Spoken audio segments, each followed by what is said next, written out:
Sir forex की ऐसी strategy बताएं जो घरेलू खवातीन के लिए हो, किसी लिंक से अकाउंट भी ना बनाना पड़े, ना ही कुछ पे करना पड़े और $150 वाले बंदे के लिए भी काबिले इस्तेमाल हो।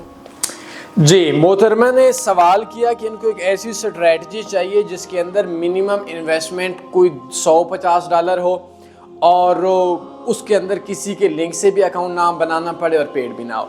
ठीक है, मैं आपको बताता हूँ कि एक स्ट्रेटजी है, इसका नाम है झगड़ालू बीवी ट्रेडिंग स्ट्रेटजी। फनी स्ट्रेटजी भी है और दुनिया में आज तक इस जैसी स्ट्रेटजी मेरा दावा है 55 मिनट की इस वीडियो के अंदर आपने नहीं सुनी होगी।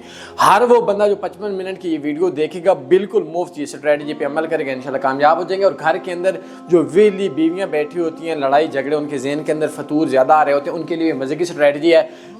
आप क्या करेंगे, इसके अंदर $15 की इन्वेस्टमेंट है, शॉर्ट टर्म ट्रेडिंग स्ट्रेटजी है। अगर आपको यूट्यूब पे सर्च करना पड़ेगा Tanvi forex trading course part 5 नहीं मिला, ये 59 मिनट की वीडियो है।